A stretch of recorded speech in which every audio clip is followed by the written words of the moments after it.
Hi, good afternoon, and thank you for joining us for H3 TV, where we share hope, health, and happiness. Thanks so much for being patient with me. I am sorry to have missed last week. I was a bit under the weather, but I am almost back to 100%, maybe 96% today. Today, I have the pleasure of having Thom Singer with us, but we come to you every week with H3 TV because over the last year or so, I've recognized people are feeling a little bit hopeless, maybe unhealthy, or even unhappy. And I thought, what is my solution? Well, I've always wanted to have a talk show. And so why not create H3 TV, where we bring hope, health, and happiness? I have a conversation with another fellow speaker or friend or both, and we talk about hope, health, and happiness. Today, I have Thom Singer with me, and we're going to talk about happiness from Tom's perspective. Hey, Tom, thanks for joining me. Hey, Annie, I got to tell you, I think you're one of the happiest people I've ever met. I've never seen a frown on Annie's face. I'm usually not frowning. Every once in a while, I do get tired though. So, yes, I love being happy. I love being happy. You're a happy person too. And we were just chatting before the show that part of what we love about being happy is we love people, right? Meeting people, hearing their stories, and connecting with them. So, tell me, Tom, what do you love about happiness? How do you stay happy?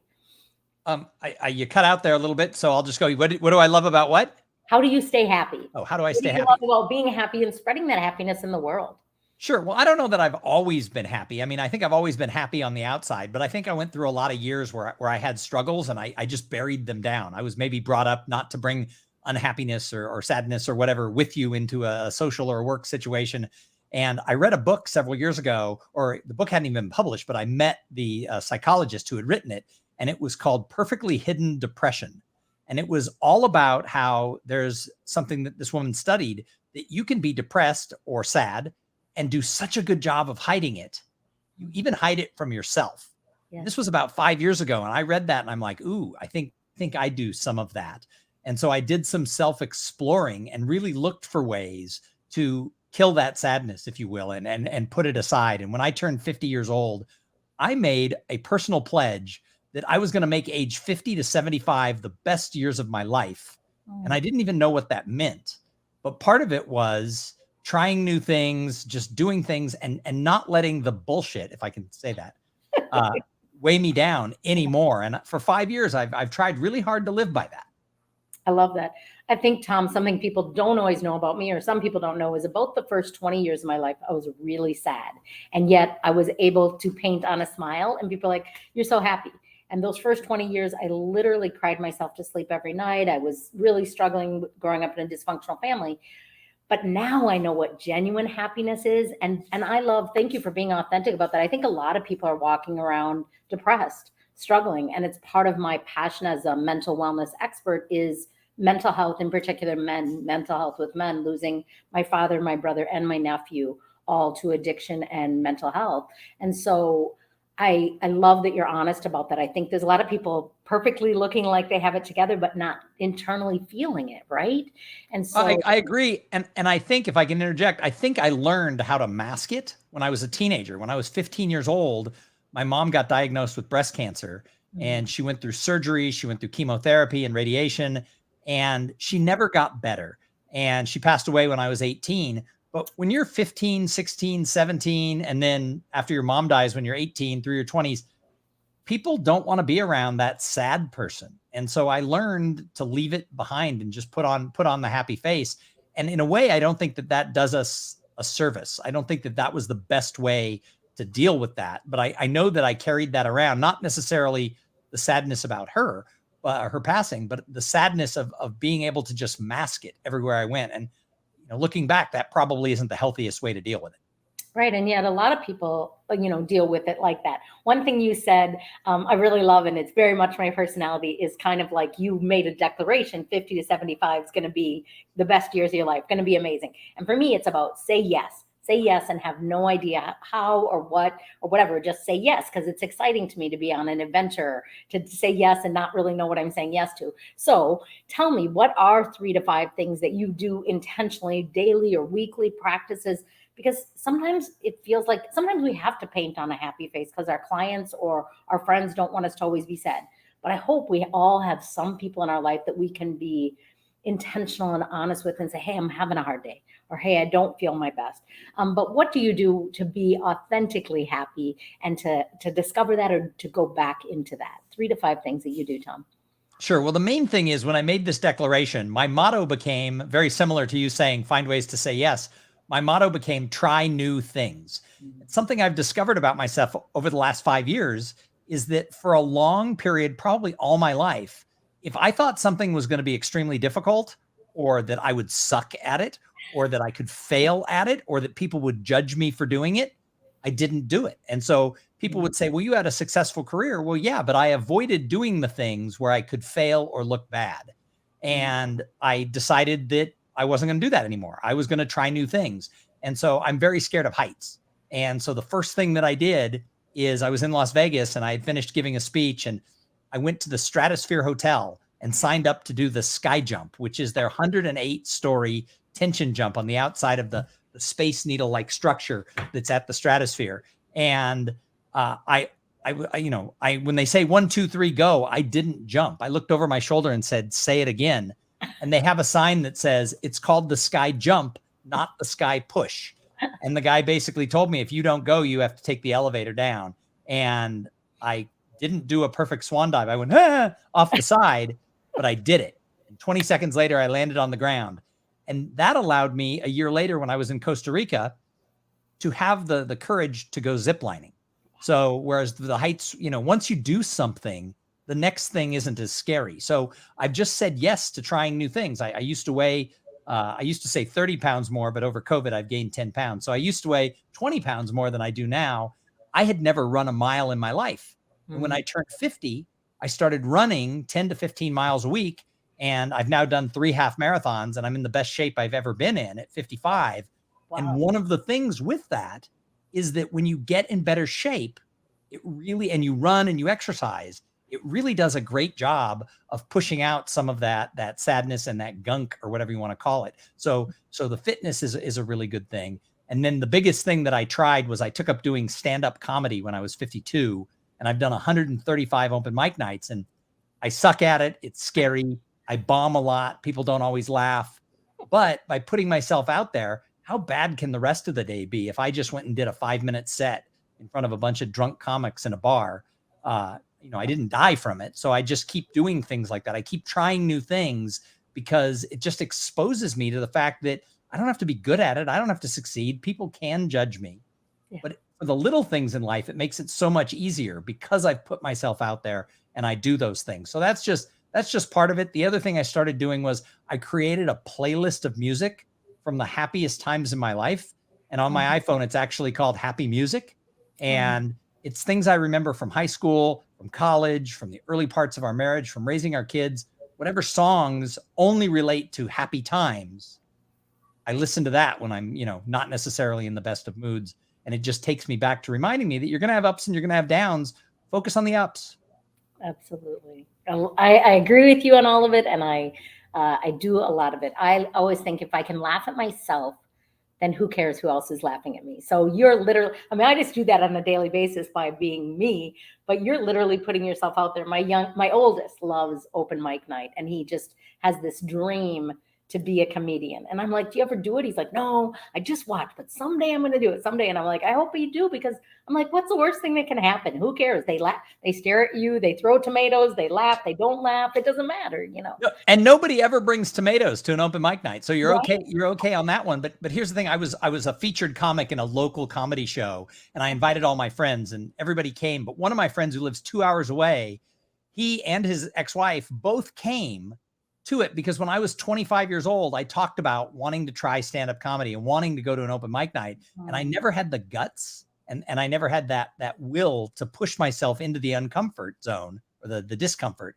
And I hadn't kept in touch with this guy. I hadn't talked to him in years, and he lives a couple hours away, but he saw on Facebook that I was doing it, and he drove into Austin to come watch me do a 10-minute set on a Friday night because he goes, when we were younger, he always told me, he goes, we'll go have some drinks. I'll go with you. Nobody else will be there. And I just didn't have it inside me to go do it. And he was like, I was 50, it was 25, 30 years later. And he goes, I am so proud of you. And he goes, I wish you had done it 25 years ago. And so I think that's the thing is I hope your son just goes and does it because, why not? Why not? I love so many great things. So many great things. You're reminding me of a woman from NSA. Well, actually, I brought her into NSA, but she said, I remember 20 years ago, you told us you're going to be a professional speaker. And we're like, what?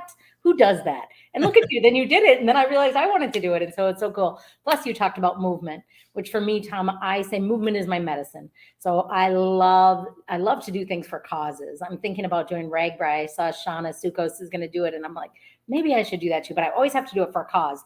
And I am always easily embarrassed because people can literally jog faster than I can ride a bike because I'm just so slow, but I just put myself out there, right? So you're moving your body, you're listening to music. I think these are great things. So if you're listening and you're feeling sadness, stuckness, and I do really believe, I love how you said it and nobody else has really articulated it like this, but literally when we move our body, it does move the gunk out. It moves that sadness, it moves that stuckness. And that doesn't mean we can't be sad. If we need to be sad, let's be sad. But moving your body, whether it's walking or jogging or biking or playing tennis, whatever, or dancing around your house, whatever it is, it helps people move that out. So I love that. And I also love that you have happy music. I am so sorry for the loss of your mom. That's very significant and a part of you always. But having that place that you can go to, whether it's music or movement, when we're grieving. Sometimes when I speak, people say, how long do I get to grieve, Annie, that I lost a parent or a child? And I'm like, oh, there's no limits. Nobody Yeah. gets to tell you when you're done. It will come and go like waves. Sometimes you're like, I'm good. I'm okay. And the next day you might be sobbing, and that's okay too. So what's the difference between joy and happiness for you? What do you think? God, I don't know that I've thought much about that. I think that happiness is the state that you're in at this exact moment. Mm, And I think joy is something that transcends now. Joy was there yesterday, it's there tomorrow. So I think if you have joy in your life, it's always with you, even when you're having a crappy day. And I think happiness is the moment. It's the way I would look at that. And so I think that we can be happy, and we can go through days that we're not happy. We can have stuff happen. We can have a pandemic shut down our business for a year and a half. You can't be happy through all of it, but joy can always be there. And I think joy comes from having the right people in your life, having a purpose, having a reason to be getting up tomorrow and swinging for the fences once again. You said something earlier that is true, and that is a lot of us do learn to sort of stamp down that sadness or that depression. And you said, I hope people have someone they can talk to. As a kid, when my mom was sick, I realized when people are like, how are you? Nobody wanted to hear about cancer treatments for my mother or having to, give her medicine or whatever. So I just didn't share with people. But one thing I've realized in the last few years is I have a lot of great friends who you don't want to do it every day. You don't want to be Eeyore or Debbie Downer. But I have a lot of friends who, if you're having a bad day, you have people in your life, at least I hope you do, who you can say, hey, I just need to vent. I'm having a bad day. And I probably have a dozen people in my life I could have done that with from time to time, but I had such a strong armor on that I just never did that. Even with my wife, I probably didn't do it as much as I should have and could have. mm. I love that. And you also talked about, Tom, that was your belief, was nobody wanted to hear about your mom's cancer and your mom's treatment.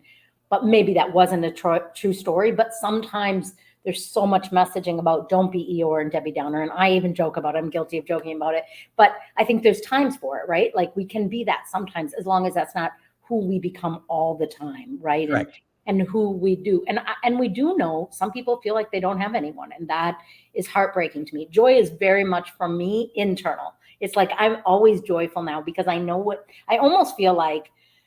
Some people might disagree, and maybe you would agree, but when you know great sadness, when you know great loss or pain or suffering, you almost understand happiness better. Like I know what it's like to be truly lost and sad and live in a dark place and now live so much joy and happiness. So joy for me is internal, exactly what you were saying. Like I always have that, even on the days I don't feel my best or life isn't going as well or somebody else gets the speaking engagement I want, I still have that joy. But happiness is situational and circumstantial. And that's why I think we can, even if we're feeling off, we can go move our body and rediscover that happiness or listen to the music or get on a call with someone. Like I'm this month's focus for me is on love. I'm trying to write about love every day and understanding people's love languages. Like I love just hanging out with people, having a cup of coffee and just listening to stories, no agenda, just being with people, whether it's a stranger I meet on the corner or at an event, or whether it's somebody from NSA or my friends and family. Oh my God, you're like me. I talk to every stranger. Like I Right? call it, like I've actually gotten hired to speak at events from somebody I sat next to on the airplane. And Of other course. people are like Thom, what are you doing talking to the person next to you on the airplane? They don't want to talk to you. And I'm like, that's not true. Some people do. So because I'm really tall, I always sit on the aisle.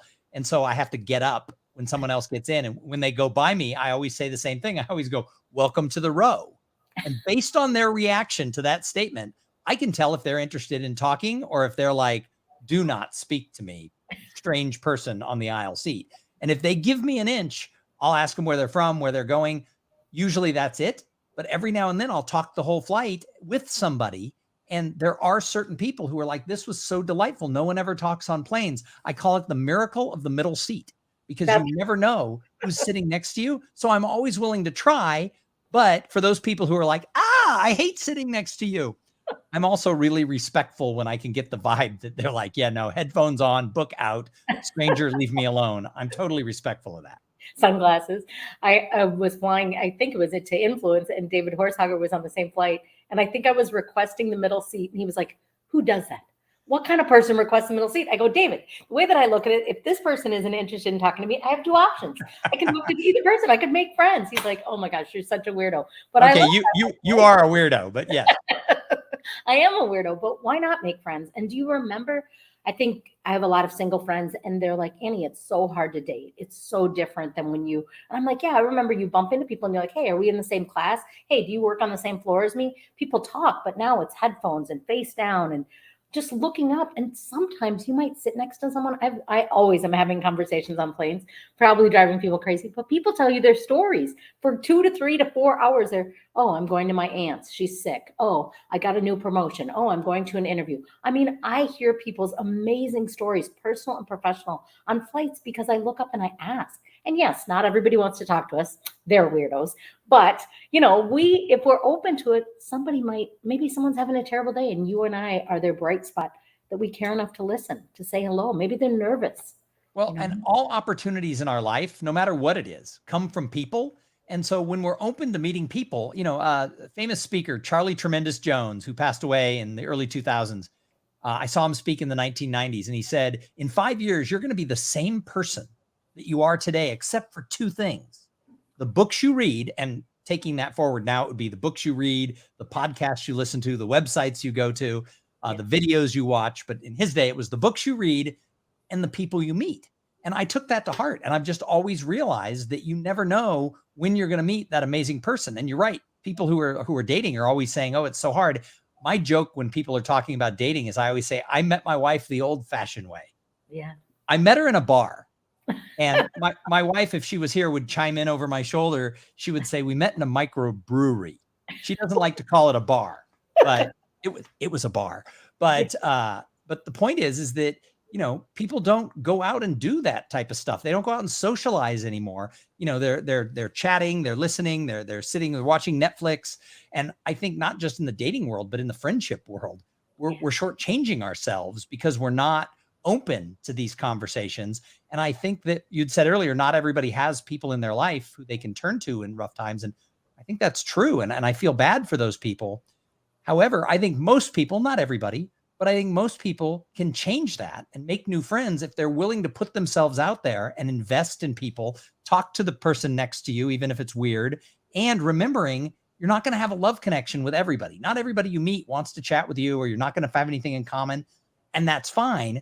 But it's a numbers game. And if you're open to hearing people's stories and listening to what they have to say and laughing with them, some of those people will go from stranger to acquaintance to person I know to friendship. Yeah. And who knows, maybe even a love connection for somebody. But I love what you're saying. It's so important. And I kind of forget, you're reminding me, I was at a conference in Illinois and Lori Getz and I were speaking there together. And a man came up to me at my book table. This is totally off tack, but you totally reminded me. And he's quiet. And then he looks up and he said, he was probably 24, I would guess. I don't know how to talk to people at all. Can you help me? And for me, it was like, wow. I don't know. Like for me, it seems like so natural. Like, hello, good morning. Hi. And he's like, no, I literally don't talk to anyone. I played video games my whole upbringing, but everyone just comes up and you talk to everyone. And I kind of forget that it's just so natural for me that not everybody knows can do that. Right. And I think, not everybody you meet brings you happiness and joy and fills up your cup, What? but some of the people do. And so therefore, if you're willing to do it, one of the things I speak about is how do you network? How do you connect? And when I speak at a conference, I flip it around and I say, how can we make this conference even better? And I give them tips. I had a person come up to me at a tech conference and he said, if I had heard you speak 20 years ago, I'd be CIO today, because he worked in technology. And I talked about how when you build these relationships, all opportunities in life come from people. And therefore, the more people, the more possible opportunities. And he said, I never heard that message when I was younger. He goes, I'd probably be the CIO today if I had played by those rules for 20 years. Isn't that amazing? And it's true. I mean, right? Yes, you need to know things, but it's also who you know, right? Not just what we know, but who we know. I love that. And I love that we're talking about happiness. Tell me this, Thom, because I always want to bring it back to reality and be authentic with our audience and with our listeners, because we know life has had lots of bumps for everybody in the last couple of years, but even individually, people, what does steal your joy? What steals your happiness? When it sounds like you're on a good track right now. You are saying yes to things. You're getting some movement. You're listening. You've got some tools in place. But we all have things in life that can steal that happiness. What is something for you that steals your happiness? The thing that steals my happiness is when people prejudge others or me. When people like make an assumption because, I look a certain way. I had someone tell me recently, they said, well, you've never had anything bad happen to you in your life. And I'm like, should I get the list out? Exactly. And they were like, well, you've never had a tragedy. And I said, I don't know. And I told them about the 3 years from 15 to 18 when my mother was, fighting cancer and not winning. And they're like, oh. And then I told them a few other things and they were like, oh. And so we prejudge people and put them in a box. We decide they're a box that's this big and it's blue, and we put them on a shelf and we don't allow to see the whole thing. We can't know anything about people in 1 or 2 meetings. And yet we meet somebody once and we size them up based on the color of their hair, what their race is, or what their religion is, or their gender, or their job title. And we make all kinds of assumptions that we have no way of knowing. We have no way of knowing enough about people in 1 or 2 meetings. And so the one thing that steals my joy is when people prejudge others or me based on superficial things and then aren't opening to listen. And I've had people in my life who have decided, well, you're this way. Well, maybe, or maybe that's a piece of me and it's bigger, but it makes me sad when people are judgy and put people in a box on a shelf and won't be opening to learning. I tell people all the time, if you haven't had a conversation with a person who like in your life, a cousin, a brother, someone you used to work with, if you haven't had a conversation with them in 5 years, you don't know anything about them. Because if you knew me 5 years ago, I'm not 100% a different person, but through the changes that I've worked on, I'm 30% a different person. And if somebody's 30% different, they're a whole new person. So, I always tell people, who could you go back to and restart a relationship with? And they're like, well, that person burned me. Well, yeah, that was the circumstances 18 years ago. That may not be who they are today. So it steals my joy when people are closed-minded and judgy. I like that. It's like, are you statements about people or are you wondering about people? I always laugh now because I've had a number of people say, your life's so easy. Everything always works out for you. And I used to be like, are you kidding me? Do you want me to give you the list? And sometimes I did. And now I just laugh because I think, wow, that's fascinating that you've decided that story about me. I'm okay with it, but it's not a true story, right? Like, do you wonder about people? So I love that great reminder that we need to wonder about each other. And honestly, maybe if we don't see someone for 2 weeks, let alone 5 years, because life is changing so fast, right? And we just don't know. And people, when they're short with you, I remember being so sensitive to people giving me a dirty look or being rude, and then realizing, really, it's not about you. Nobody's even thinking about you. Dang it, it's about their own life and circumstance. So, well, I just had something come to mind. I had a falling out with somebody who was a great friend, super important friend, and we had a falling out. And I was kind of going through a dark time when we had the falling out, and I didn't share that with them.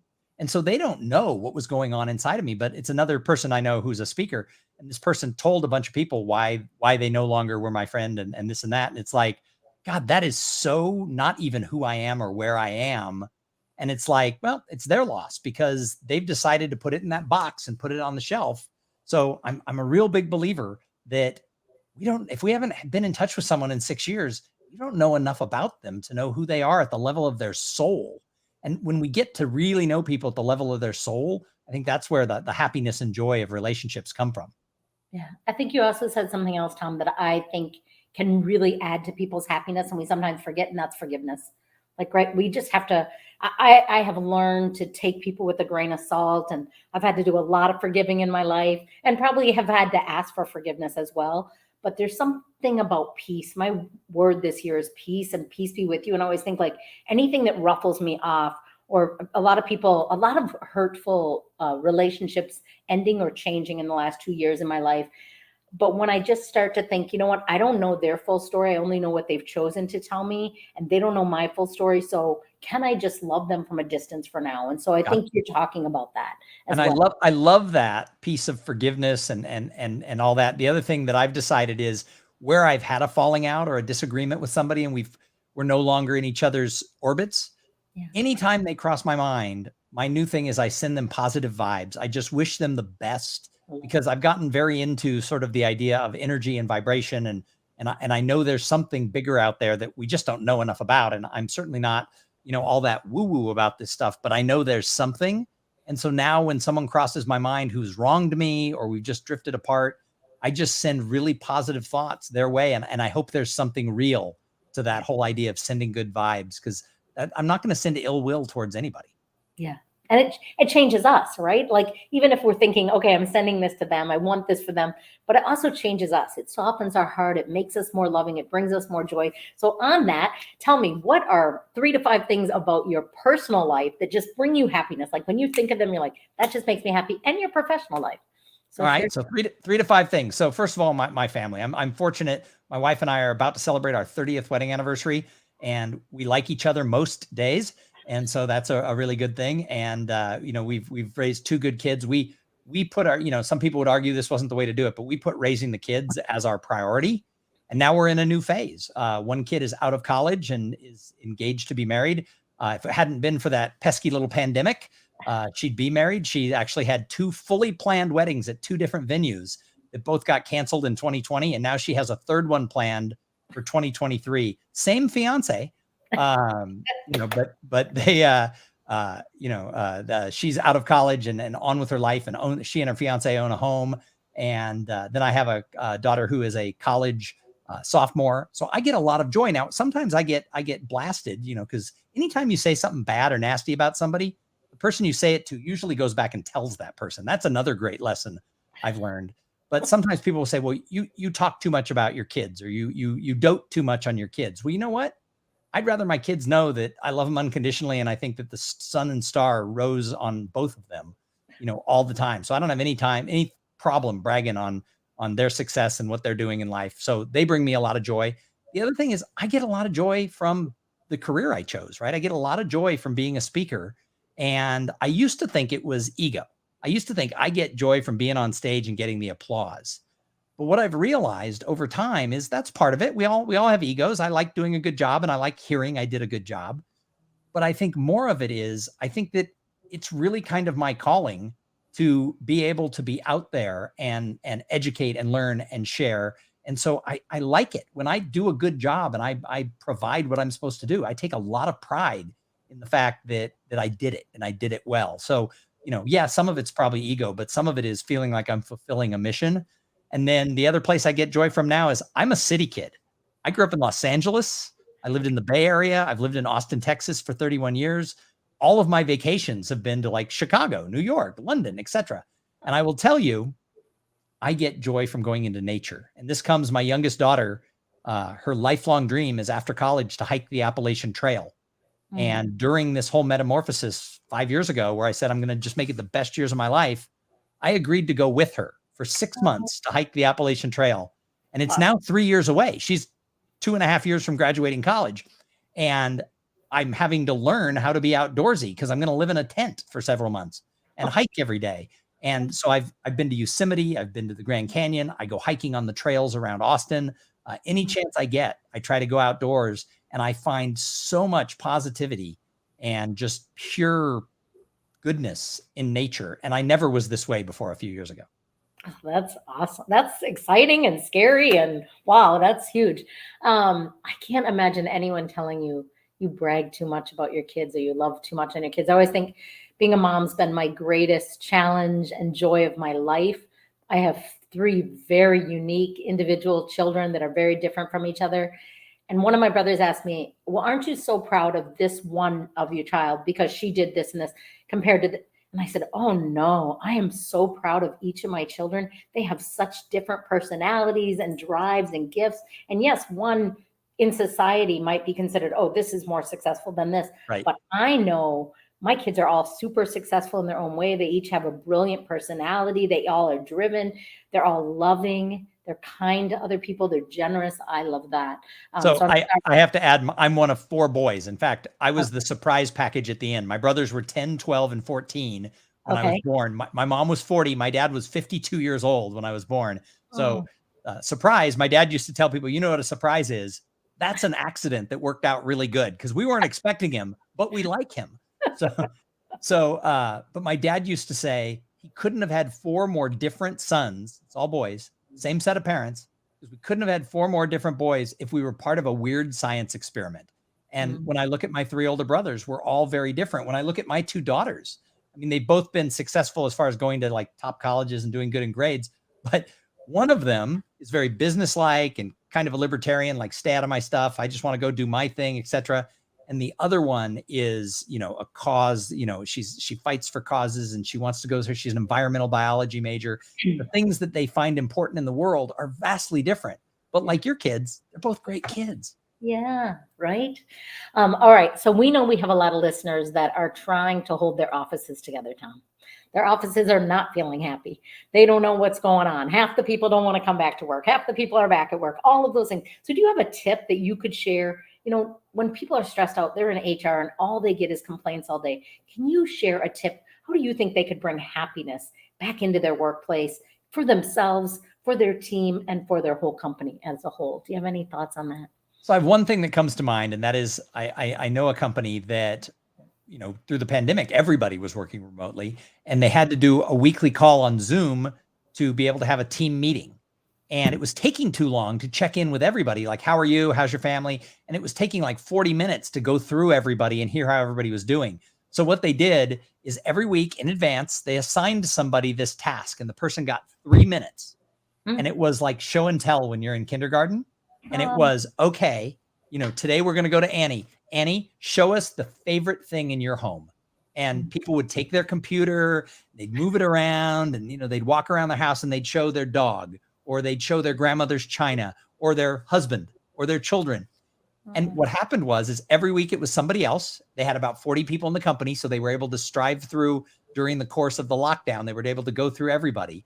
But what happened was it became sort of a fun game of people to really position what's my favorite thing in my house. And people would do whole productions. And what it did is it added humanity to everybody. And as they added new people, these people would watch 4 or 5 weeks, and then they'd have to go. But it was a great way to say, you're a human. You have something in your house that's your favorite thing.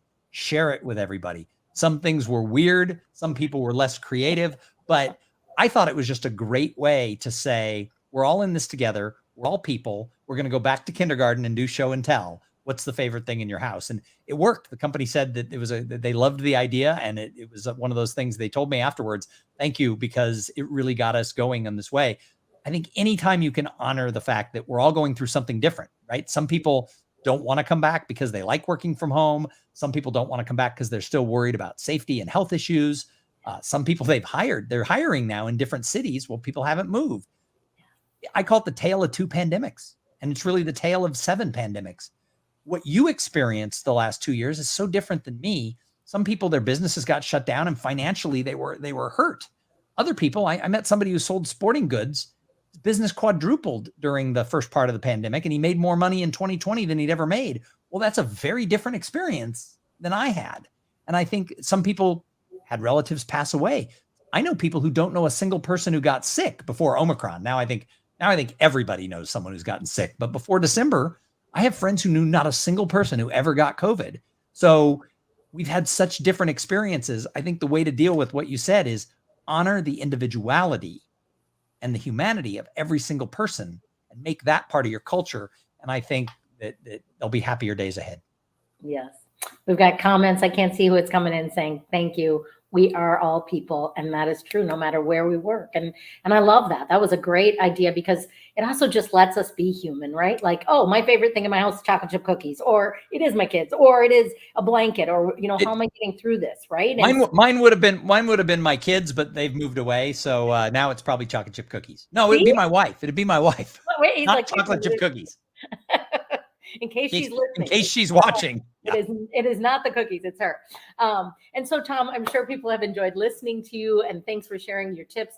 How can they get a hold of you? What's the best way to connect with Thom Singer? If someone's listening and they're saying, hey, I love his personality, his happiness, and his tips, I want to bring him into my conference, how do we get a hold of you? You can find everything I do at thomsinger.com. That's THOM, as in Thomas without the ass. Thom Singer, THOMSINGER.com. Nice. Thanks so much for being with me. Thank you to all our listeners. We will see you next week on H3 TV. Take care, stay hopeful, healthy, and happy.